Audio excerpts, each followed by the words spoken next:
Hey Etsy, so I got a new helmet and I got new comms. Spent a small fortune on them. Helen can't go to college now, but you should be able to hear me a lot better from the air. And I think today we'll go up and get some altitude and talk about some Spark tuning, like executor cores, executor memory, and then the nodes we use in GCP. So the motor's warmed up, the glider's laid out, we have lots of runway, and it's a pretty calm day. The windsock's on the ground. So we will see you when I get up there. All right. After some long delay, carburetor tuning on the field, leaning out low screws, we're gonna try and launch. Of course, I've got this plane to the west that keeps circling my field. I think he sees me and he wants to see me take off. Let's run it up. Good response. All right, I'll take it. All right, here we go. Heavy breathing. Leg strap, chin, chest. We'll talk about Spark in 5 minutes.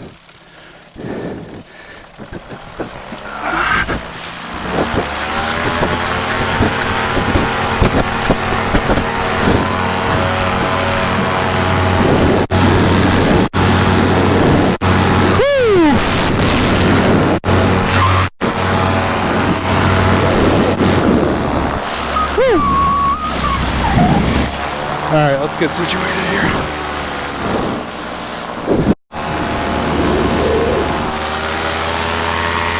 Alright, 1,500 feet. Give or take 80 feet. We'll come down to idle. So I want to talk about Spark tuning. Well, I've got you on the phone here. And we're just going to cover a few topics because my mind can't handle doing all of this at once. So, spark.executor.cores and spark.executor.memory. Executor.cores represents the number of instances of your program running in each executor. Okay? So the code you wrote times number of cores equals parallelism per executor. Spark.executor.memory is how much JVM heap will be given to all of the core instances.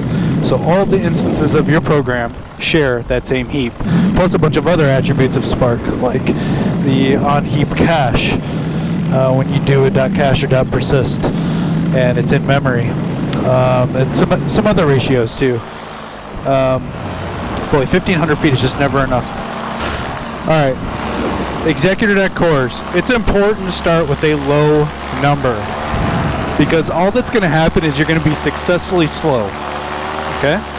If you start off with, 8, and you're using 10 gigs of executor memory, then that's just a little over 1 gigabyte, or after you break all the other ratios down, less than a gigabyte of RAM for your application. That's just the way to think about it, is that executor.cores is the number of instances of your program that will operate on independent tasks in parallel per executor. And then executor.memory is how much RAM all of them have, not each. I think that's the biggest takeaway from tonight, is understanding that. So what we found in the platform team is that starting off with something like 2 cores, spark.executor.cores equals 2, and then spark.executor.memory equals 9 to 11, works really well. And that's assuming you're not doing anything else, just regular old Spark, and no caching or anything like that. All right. So you've got 2 instances of your program that are sharing 9 gigs of RAM, so somewhere around 4 gigs after all the other factors. And life's happy, right? I mean, in Scalding, I think the absolute bare minimum is 3 gigs per map tasks. So we're in line with that in Spark if we do 9 to 11 gigs of RAM, Spark the executor memory, and 2 cores. And then you can figure out after you're successfully slow or successful what works for you after that. You know, it's like, hey, my tasks are extremely tiny. My natural partition of my tasks are extremely tiny. They run for less than a minute, and I can do spark.executor.cores equals 3 and get better performance because now I'm doing 3 tasks in parallel per executor. All right, and then just test it out. So the number of tasks can be deterministic in Spark. It was indirectly deterministic in MapReduce with a bunch of magic that was difficult to understand. But in Spark, we can read in a data set from GCS, and then we can repartition to the desired number of tasks. And then Spark will split that data up for you. And you can have smaller tasks that let's say you had a large data set or a high computational data set, and you had only a few tasks naturally split from GCS, and each task took 20 minutes. You could repartition to a higher number, and each task would run in less time, which also reduces risk, because let's say you had a node failure or something in the cluster, those tasks had to start over.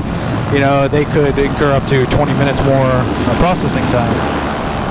Plus, typically with shorter processing time, you have probably less GC because there was less going on per JVM. But there's a lot of detail. I'm kind of just hand waving around that too. So tasks are more deterministic in Spark because you can change the number of partitions. Repartition to go higher, coalesce to go lower. Repartition requires a shuffle, and it can be an expensive operation, so you have to figure out if that's right for you. Coalesce is a nearly free operation. There's a little bit of overhead. Both coalesce and repartition require trigger actions, like a count, or whatever the next write is to disk. So sometimes it can be a little deceiving where your job runs and you said, well, I added a repartition to make my number of tasks higher, but you still only see one stage and it's the write parquet stage. That's because there were no other trigger actions inside of there. And sometimes you have to add an unnecessary step if you want to split those stages out a little bit. All right, I'm already on a tangent this talk. So let me get some more altitude, and then we will talk about node types with our Spark Executor memory and cores. So you have to think about how the number of executors, how many executors run per node, and the node type. So for example, if I have E2 standard 8, then I have 30 gigs of RAM, or I've allocated 30 gigs of RAM to Yarn, and I've got 8 cores.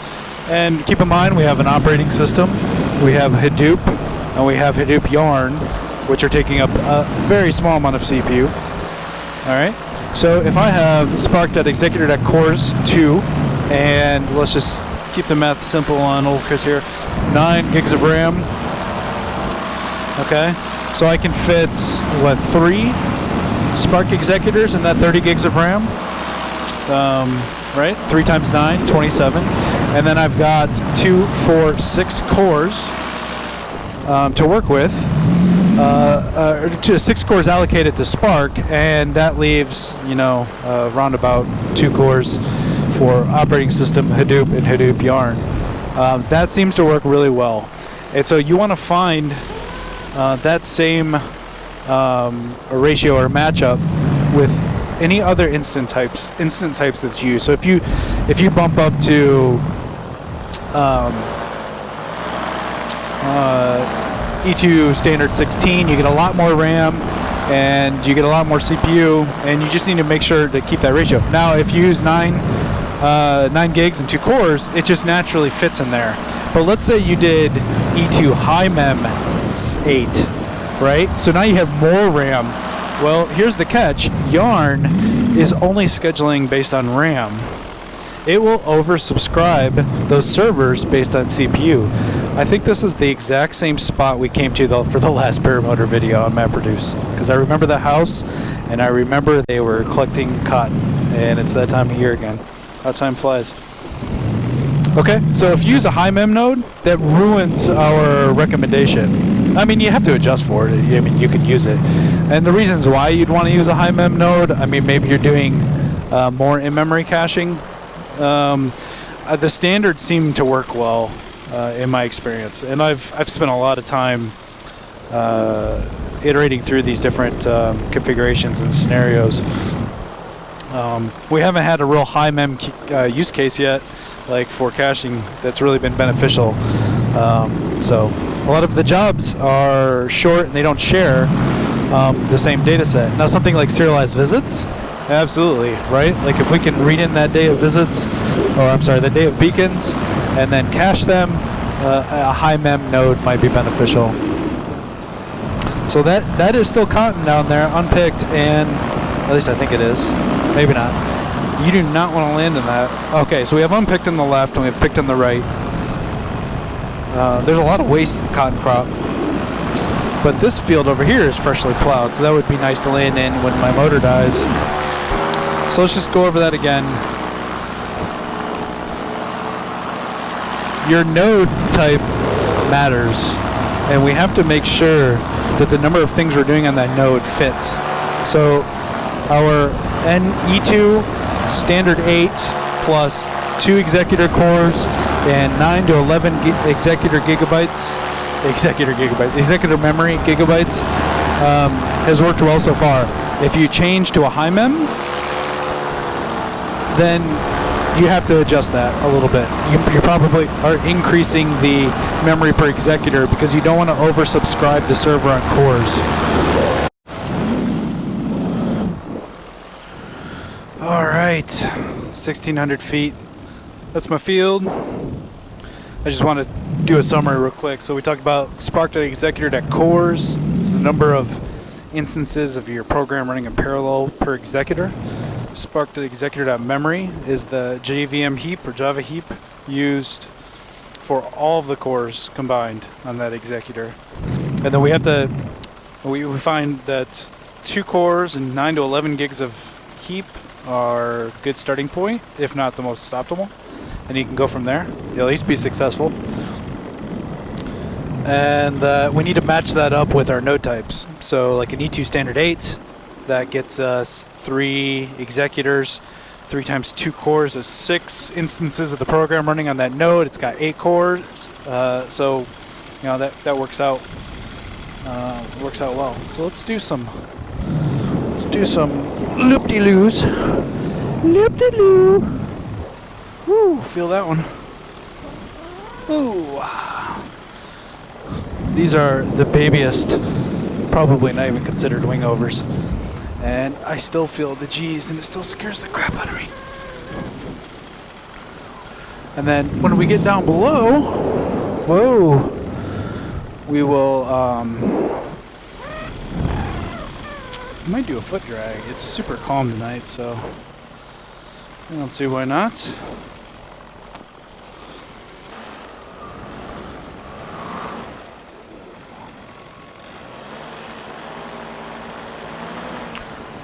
Yeah, we're dragging, baby!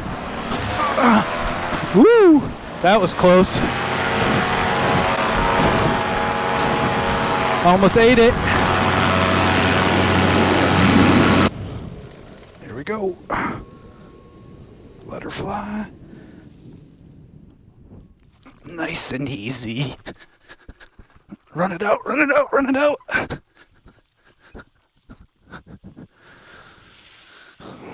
Yeah, we just stayed up longer without the helicopter. That's close. They usually travel in pairs. I don't see his buddy.